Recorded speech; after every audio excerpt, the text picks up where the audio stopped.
So my name's Laura. I am the director and founder of Well and Truly. We're a strategy, brand and creative agency, as it says. My background is very much in brand strategy and planning. I used to work at Big Communications, which is now Crow, for about 10 years before leaving and setting up Well and Truly. So we're going to talk tonight about personas. We're going to discuss the different ways that we can use data and specifically AI, and also we're going to start touching on what I call psychology engineering and how we can bring that into personas as well. Okay, so first of all, what are personas? So there's loads of definitions, and I will totally say this is one I've grabbed off Google, but I think for me this was the most appropriate definition. So a persona is essentially a fictional character, but what's important is that it's actually communicating the characteristics of a group of users or interactors with your brand or consumers or customers. It is not just pinpointing one person. Interestingly, and probably most importantly, those personas should be identified through the use of data and segmentation data. And we'll come on to what we mean by that in a moment.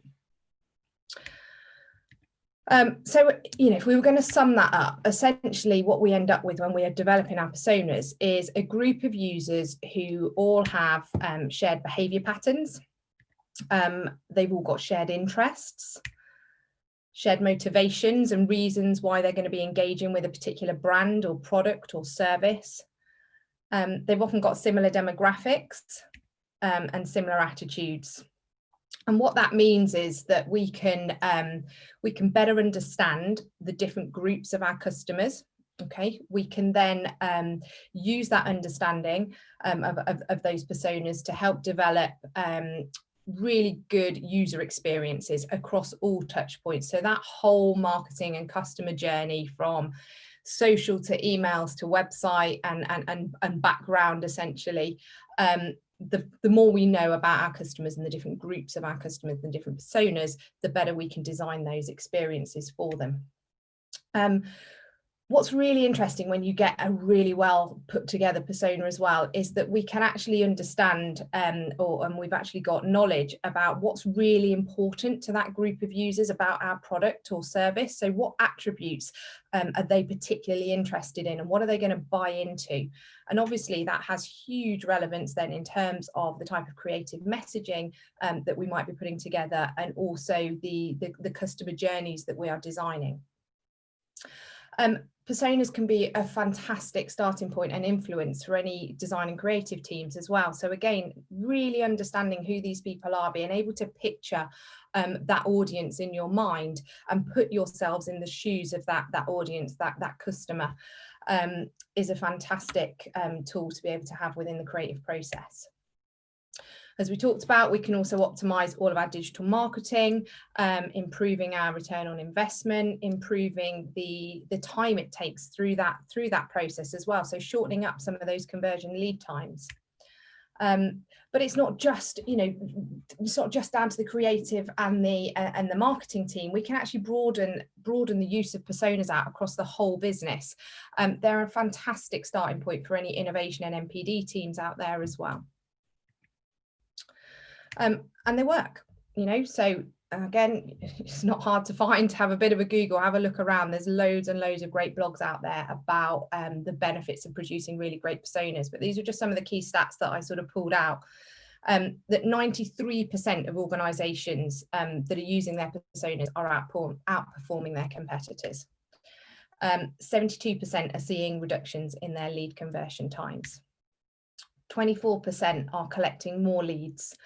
So they've got more people engaging with their brands, and 171% increase in marketing generated revenue through using personas. So when produced well and when based on data and true insights, they really do work. So I'm going to, okay guys, I can't do the poll and have on screen share as I've just seen. So I wonder if I can start that off, Laura. Yeah, all right. No problem. Which poll question would you like to ask our audience? So number one, well, can we do the one which is how many people have used personas? So we've got number 2, which is, do you use personas already? Yeah, perfect. Let's go for that one. Perfect. Let's go for that one. So yeah, so we've got this poll here. If everybody can just indicate whether or not they've used personas, they use them regularly, sometimes, never used them before, that'd be great just to get a feel for that.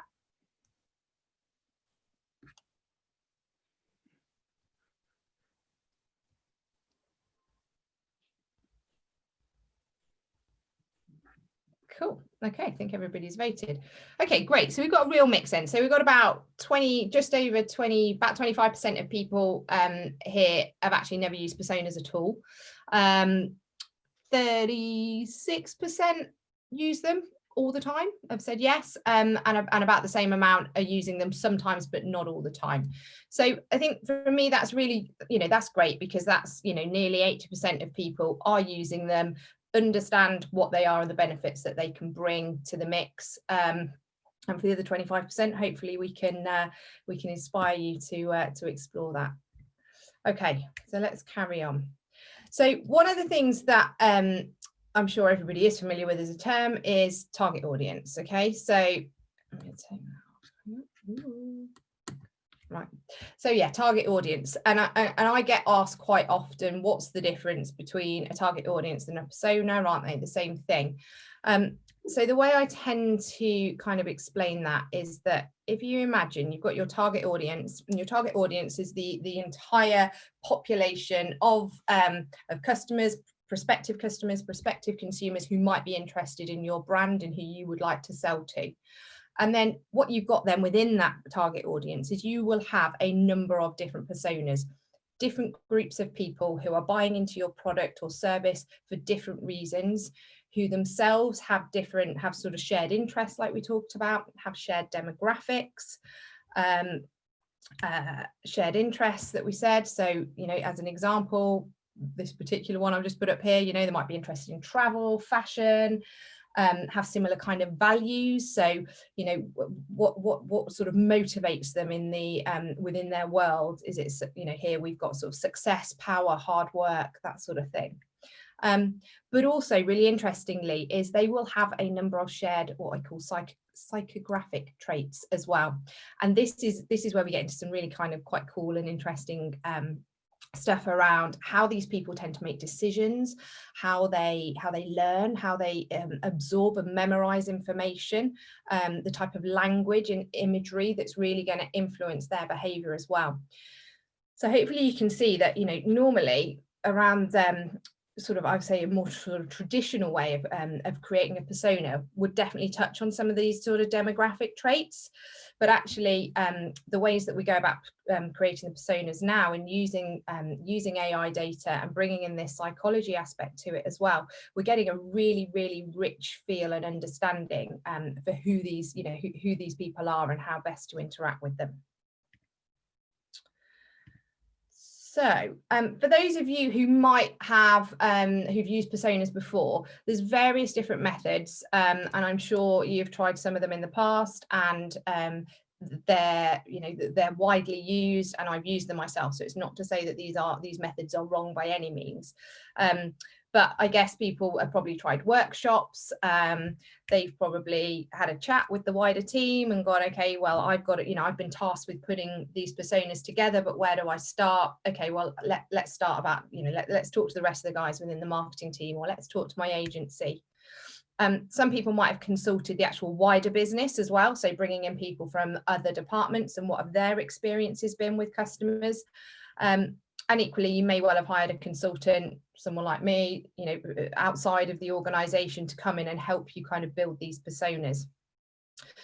The problems with only using these quite sort of traditional methods is that they all start from within the organization. They all start based on our own assumptions. They all start with the most salient experience that people have had with a customer at that particular moment. So you get, you'll get some of the sales guys in there, and they'll really be talking very passionately and knowledgeably, but it might be about a very, very recent experience that they've had. And what tends to happen is those workshop sessions tend to get clouded by some of these very, very strong views and judgments.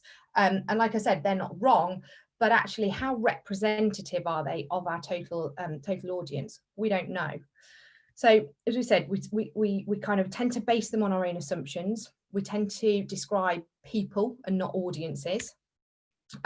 We give no indication of the type of size of the overall market that they represent. So actually, how much attention should we be focusing on this persona? Do they represent 20% of our target audience, or actually are they 1% of our target audience? We don't know.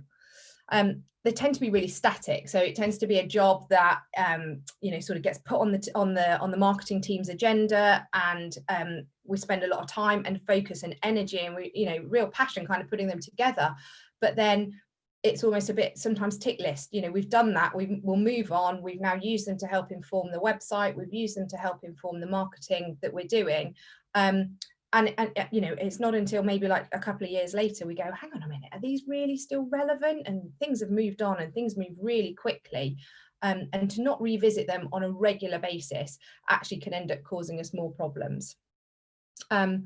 Also, they tend to have little knowledge about the actual emotions behind these people. So when we're putting the personas together in these kind of workshop formats, we get really focused on what we believe the customer might want from our product, and much more around sort of like the rational motivations. But actually 95% of human decisions are based on emotion. But a lot of us, we're not all done psychology degrees and have psychology background. So actually, we're not really sure exactly why some of these customers are making the decisions that they are.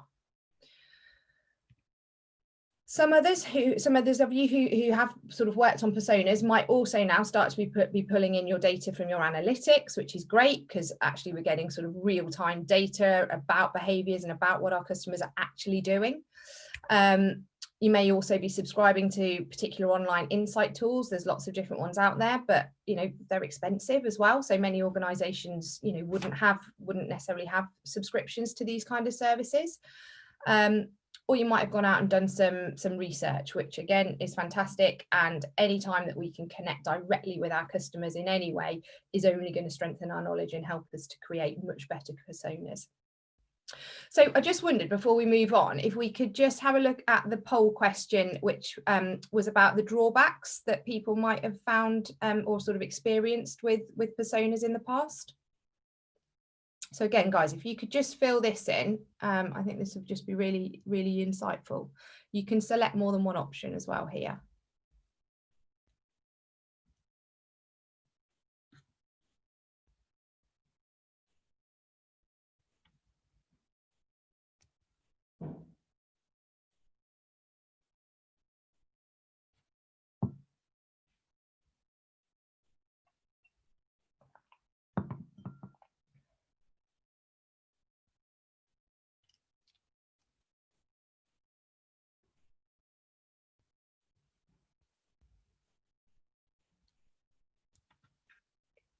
Okay, so what we've got here, we've got 57% of people are saying that they're based on gut feel, and we don't know that that's necessarily right, which is obviously what we've just touched on. And I think for me that is the #1 problem with the traditional way of producing personas.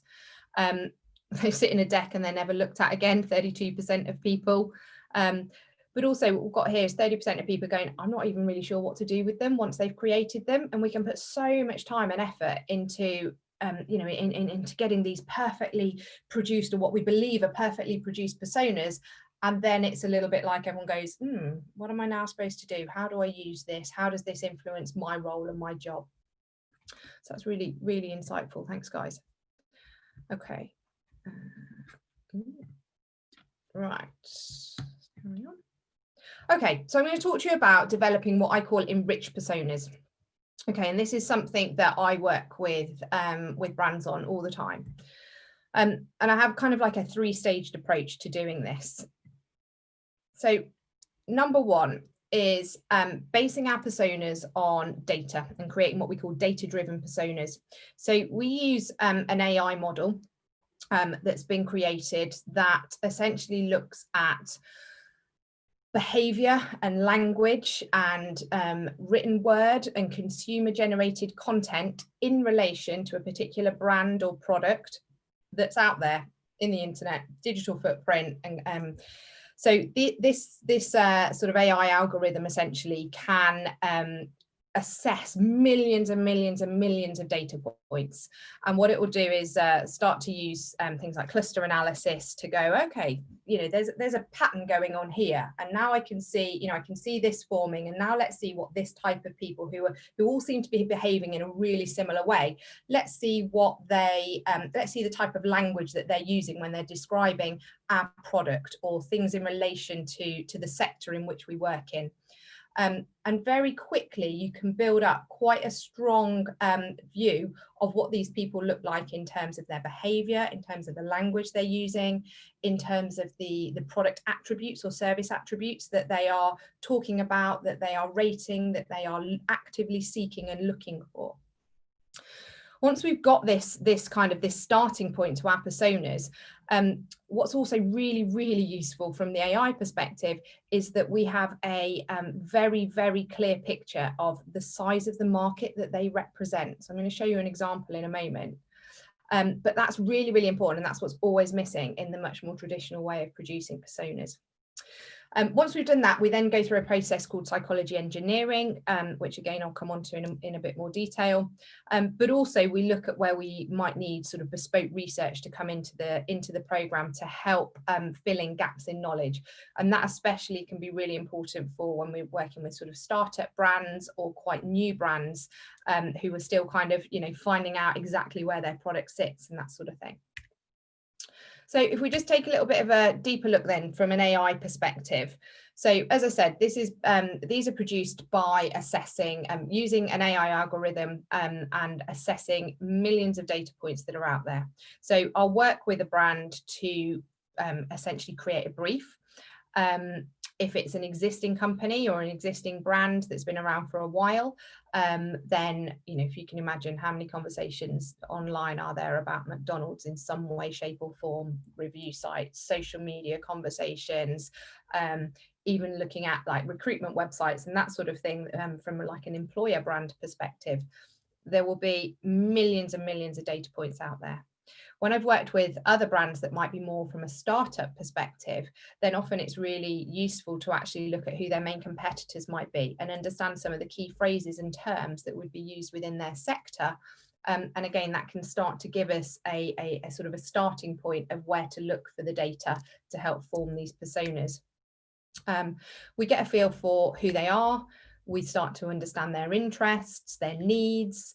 We start to understand the emotional language that they're using. We start to understand why they're buying into our products or services. And as I said, the representation that they sort of make up of our total target audience as well. So the type of data that's analysed. We use something called natural language processing, which some of you may be familiar with already.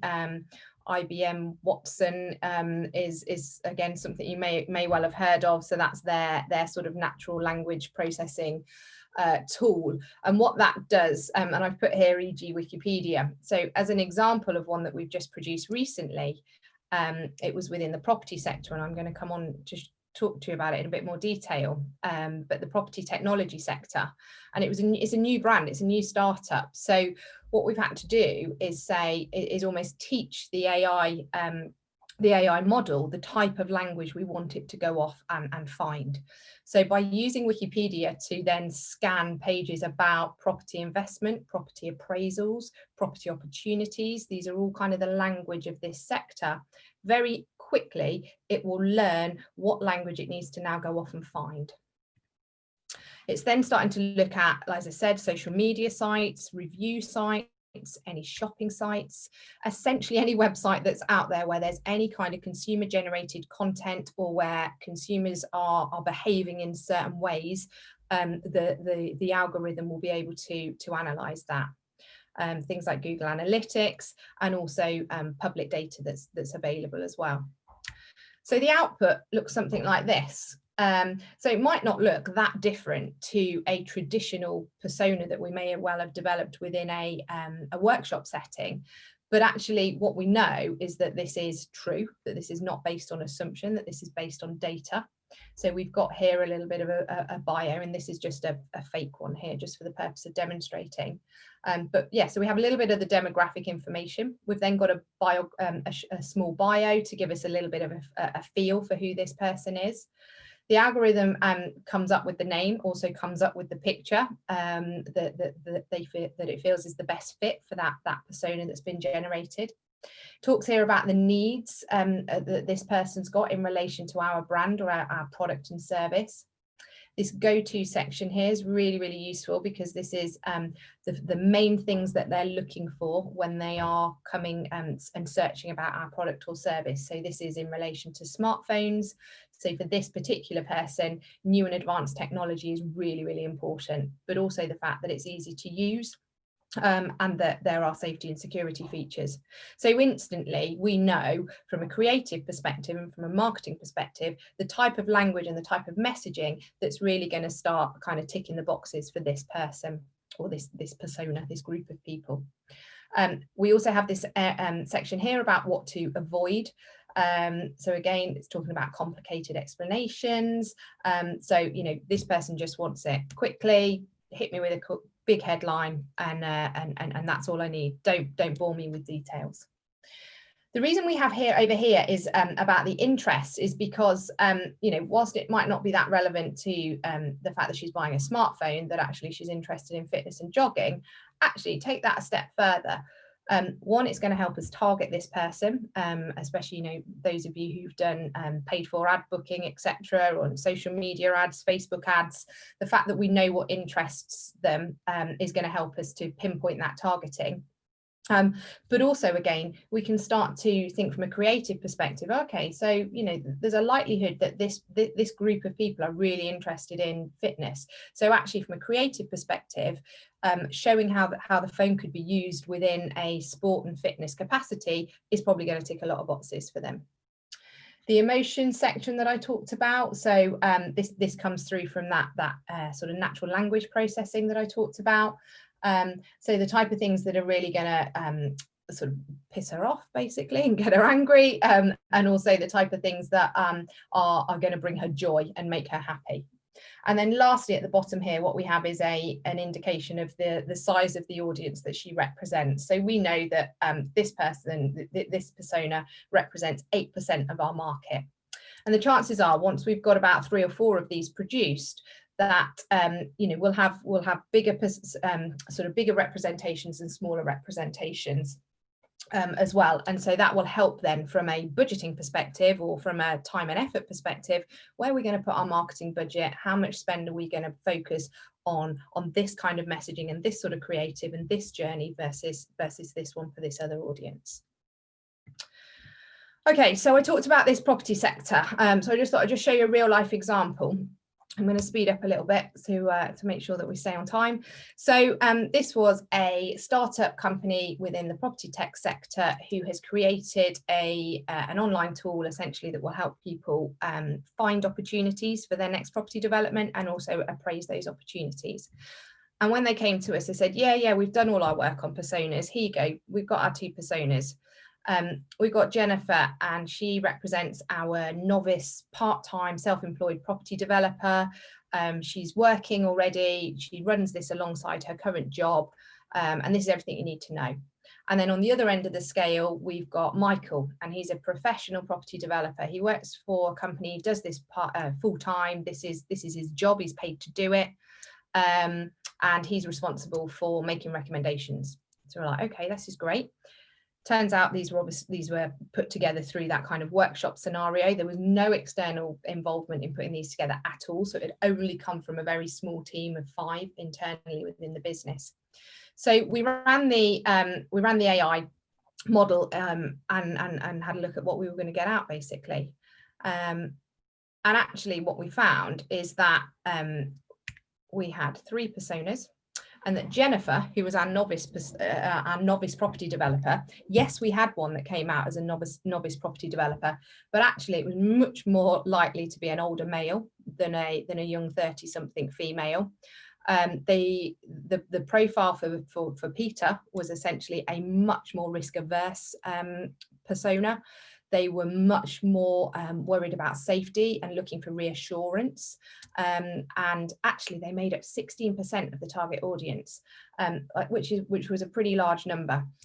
So you can see here, if we'd have gone out with a campaign for novice property developers with the idea of Jennifer in our mind, creatively, and also in terms of the media touch points, they would have been very different to the creative and the media touch points that we will now be using for Peter. And likewise, on the other end of the scale, our professional property developer, actually, Michael became Paul and Denise. It's safe to say, you know, in this case, one size absolutely doesn't fit all. And just because you're a property developer, your motivations for using this new product are not necessarily always going to be the same. So we had Denise up here. She was very, very motivated by having a competitive edge within her industry, and any tool that was going to give her a bit of an insight or give her an edge over other people within her organization or her competitors, that's what she was looking for. Likewise, we then had Paul. Paul was much more studious and careful. For him, the reason he would buy into a tool like this was about numbers and accuracy of data for him. So again, you can see how that messaging that we put out there and that journey that we take people through is going to be very, very different. And just because they're both professionals doesn't mean to say that the same thing's going to tick the boxes for everybody. Okay, so then we get onto the psychology engineering side of things. So psychology engineering, what do we mean by that? It's the science of human behavior and emotions, and how we can then apply that to design the designs of systems, of brands, of technology, of websites, etc. So our psychology engineering model is again a mix of AI modeling, but also human expertise. So people within our team who are psychologists, who have years and years of experience from both the psychology and also marketing perspective. And we consider 24 different psychology fields. We then look at putting together an insights report that can be used to further strengthen those personas. So we'll look at those personas that we've created and we'll say, okay, well, if we start to apply what we know from a psychology perspective onto these type of personas, what else can we add to this? And what we'll also do is use our psychology engineering to then look at all of the campaigns and all of the content of those campaigns to say, okay, how do we need to tweak things? How do we need to change an image? How do we need to change a headline or put a call to action in a slightly different place, or say something that's just going to nudge people into making sort of having a behavior that we want them to do, or take an action that we want them to do sooner in that marketing process. So I don't have time to give everybody a psychology lesson today, but just as a top line, the type of sort of psychology areas that we're looking at this point are around decision making, around what we call archetypes, which I'm going to come on to in a bit more detail in a minute, around gains and rewards. So this is really interesting from a psychology theory point of view. So this is where actually people put much more emphasis on negative experiences than they do on positive experiences. So the sooner we can get a positive experience with a brand, the much more likely we are to reaffirm that brand in our mind as a brand that we want to work with or we want to buy from. From a negative perspective, we will be turned off very, very quickly. We start to look at what we call neurodesign and neurolinguistics. So this is our imagery and the language that we're using. We look at biases across our personas as well. So what sort of human biases and are most likely to influence our personas and the behavior that they're going to take. You might have heard of something called nudge theory, which fits into behavioral economics, and that's the notion of making very small little differences that have a very big outcome. So a really good example of this is when you get your tax reminders from HMRC, they started putting a line in their letters to say 95% of people pay their taxes on time. that encouraged the amount of people who actually did pay their taxes on time to increase exponentially. Without that, they were finding that they were sending out several more letters than they're now having to send out to chase up for that money. Okay, so I said that I talk about one of these areas, which is archetypes. So this wheel here is, so a psychologist called Jung, who some people may have heard of. He developed the 12 archetypes, and these were assigned to people. So what he noticed is that people have a lot of people have shared behaviors and shared emotions. And he created these 12 kind of groups of people essentially that fit into this wheel. So if we go back to our 3 personas that we looked at earlier, our Denise, Paul and Peter, and we now start to apply the psychology engineering from just the archetypes perspective, again, we're adding a lot more detail, we're making them much richer. And we can see here that Denise, she sort of fits that hero sort of archetype. So to her, it's all about being bold and being strong and confident, and she wants to be inspirational. She wants to be the one in the office that everybody comes to. She can sometimes be a little bit arrogant and aloof, and that's how it can come across. But from a marketing perspective, it's all about making a real difference, really standing out, solving problems.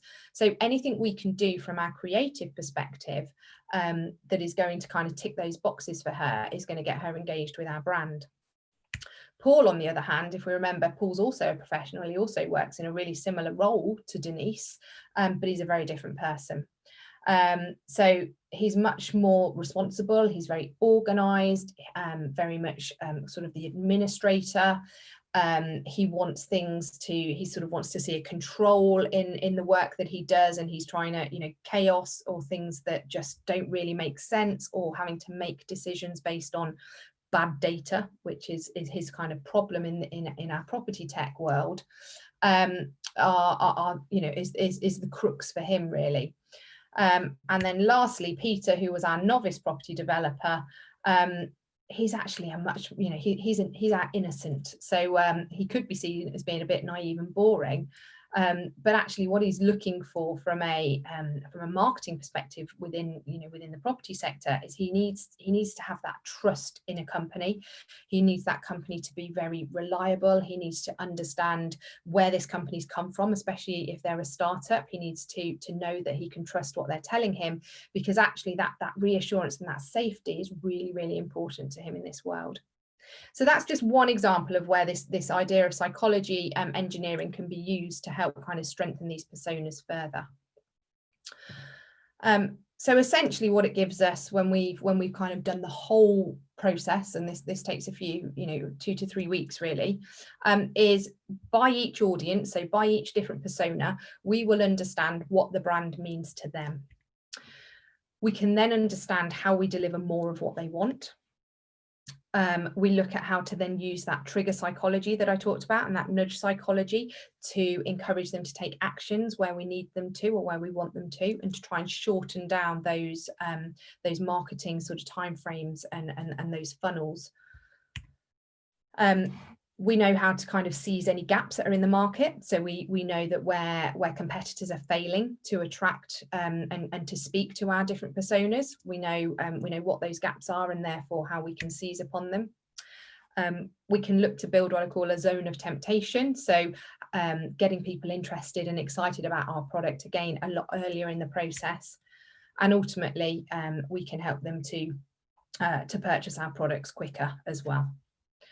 Okay, I'm conscious of the time, so I'm just going to share just 2 examples of where we've used some psychology engineering recently. So one was for Mazda, and this was just one insight that came out. That the whole process, as I said, takes about 2 to 3 weeks, and we actually had about 450 insights that came out for Mazda as a brand. But actually a really interesting one from a persona perspective was that we identified that there was a particular type of female buyer who wasn't buying particular cars if the passenger door window wasn't clear. So if it had a like a dark sort of film over it, where you kind of get the blacked out windows, they weren't buying it because they were finding it was really hard for them to parallel park.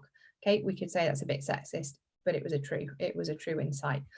The problem is a lot of cars generally are designed by men. So many of the cars in this particular sort of category and at this particular price range, who they believed they were targeting at this sort of buyer, they were just getting overlooked for one simple thing.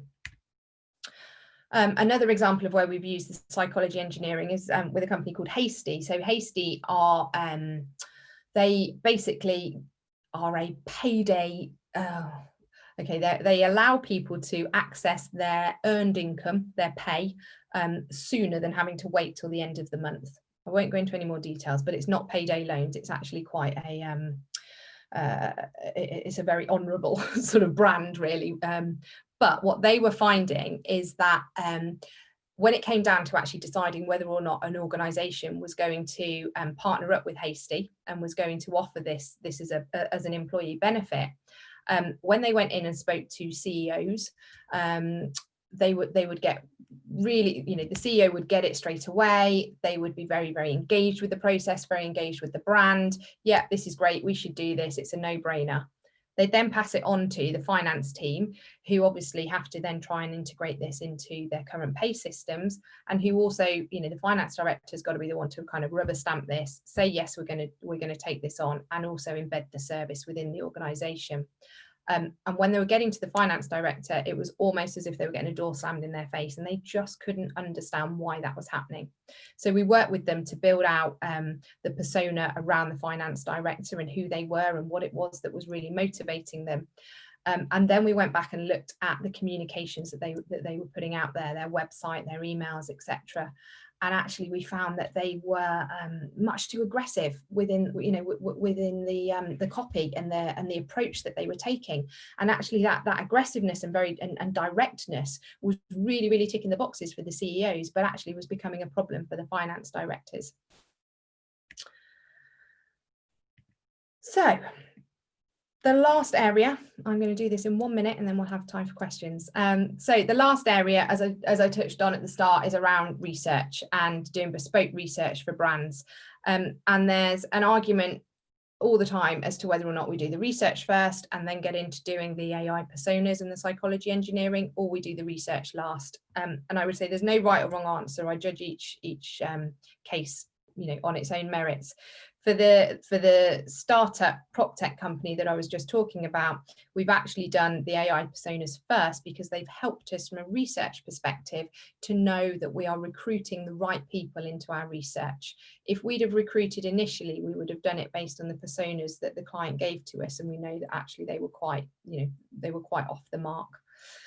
So this is where actually we're doing research to talk to customers directly, to really connect with those customers at a one-to-one level, either through focus groups, through online surveys, through interviews, through accompanied shopping trips, you name it. There's various different ways that can go ahead. But ultimately, it's about connecting us with those customers directly and getting their feedback. It's about understanding their conscious behaviour. So admittedly, customers don't always tell you the real reasons why they sort of have the behaviours that they do. They don't always know, but that's where the psychology aspect will come into it.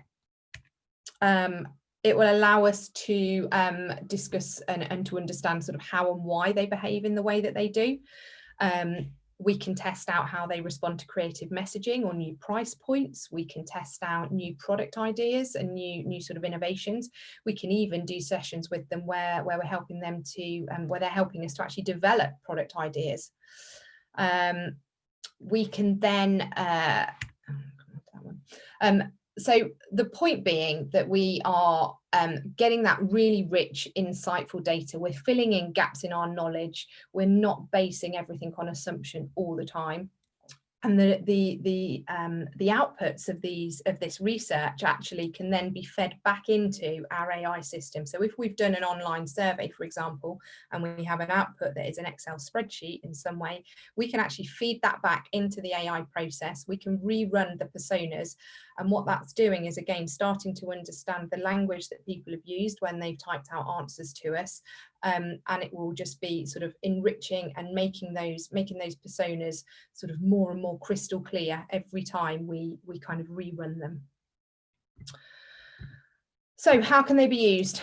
They can help us plan and target more effectively across all our campaigns.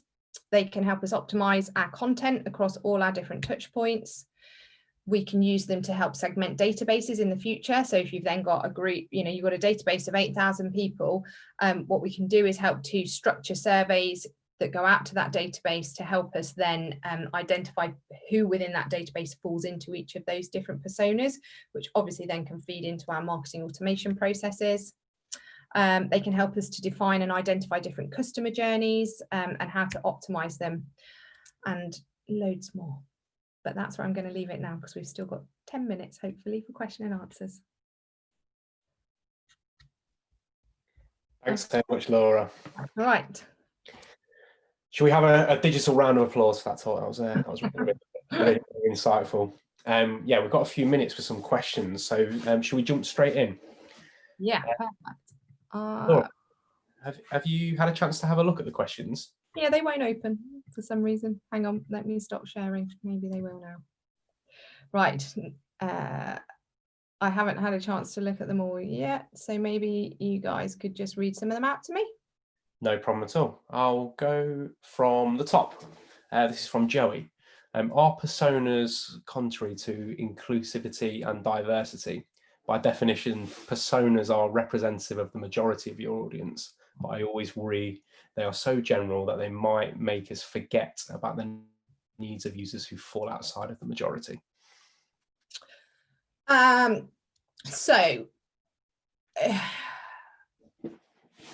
We need to think about that from a financial perspective as marketeers. Okay, so ultimately, we are not going to market a product or a service to a very, very, very, very minute, audience, and spend a huge amount of our budget on a very, very, very niche audience. So the purpose of the personas, there will be almost like limitless personas that we can produce. And what we normally do is we produce 3 or 4 to start with, which will always be the ones who are the biggest representation of your market. And that's kind of our starting point. Once we feel like we've got the marketing and the flow and the creative established for those, what we then do is we go back and we say, okay, let's run it again. And what are the next ones? And then we start getting down to actually audience groups that represent maybe only like 2 or 3% of our market, but there could be really interesting nuances or really interesting influences that come into play that you just hadn't thought of at all. And a really good example of this is Heineken. I think it was Heineken. This wasn't with me, but this is an example that I know about. They developed some AI personas, and they also used some online insight tools. And what they found when they really got down to the nuances is that they actually had this kind of little persona group and this popularity within the LGBT community, which they hadn't really sort of considered before. And as they kind of looked into it in a bit more detail, they realized, okay, this could be actually something really good. So what they did was they then linked up with Pride, and when it was London Pride, they actually did a Heineken, like a rainbow Heineken can, and they did a campaign that was very, very targeted to quite a niche audience, really, and it was an absolute phenomenal success for them. So I think the point is, yes, you can get very, very niche. I would always say you're going to start here to begin with, and then once you've got this bit right, then you're going to funnel down and get more and more niche. I think that answered it. Lovely, I think it did too. Jumping down the list, Joey asked 2 of those 2 questions, but we'll just skip past that one and we'll answer that maybe via social media or something like that. So Andy has asked, how do you help brands who operate internationally? Is there a common overlap between countries when developing personas? Okay, so I think this is a really good one, and I've had a lot come across this quite a lot, where If we're working with, say, like a multinational company or a company whose head office is in a different country, and they may say, yeah, we've got our personas, we've developed them, here they are, rest of the world, go off and use them. And invariably what's happened is those personas have been very much developed for the country in which, or hugely influenced by the country in which they've originated from. And you know, it doesn't take a genius to look at them sometimes and go, that's just not going to hit the mark in the UK. So through the AI, actually, the AI model that we use at the moment is based on English language to start with. It's still, this is all quite sort of new, fairly new technology. So any English speaking country at the moment, we can use that technology to create country specific personas. So we've done, I've done another project as well, where we've had to look at the US market versus the UK market. And actually, yes, there's similarities, but invariably there are differences. You are going to get cultural influences that can come into play. So at the moment, where it works from a English language speaking perspective, we'd use the AI. Where it's in a language that currently isn't read by the AI, then actually that's where we would rely much more heavily from a analytics perspective, from some online insight tools, and also from the psychology perspective as well. Brilliant. All right, I think we've just got time for a very, very quick one. There's some really good questions here. So yeah, hopefully we can wrap those up after this call. I'm going to choose, if it's okay, from Jolie. How does your approach to personas change between B2B and B2C? The short answer is it doesn't. You know, the example I've just showed you there for the property tech, you know, essentially it is B2B. You know, B2B, B2C, it's B2H, you know, it's human to human marketing, and I strongly believe in that. And actually there isn't how people make, as we talked about, how people make decisions is emotional, whether they're in a business environment or in a at-home mode, in, you know, sort of in that kind of home mode and buying products for their house or then, you know, their next supermarket shop. Actually, the way those decisions are made are not that different to how they're then made in a business environment. Obviously, the context is different, but the actual approach is exactly the same as what I've just talked about here, whether it's B2C or B2B. Okay, thanks, Laura.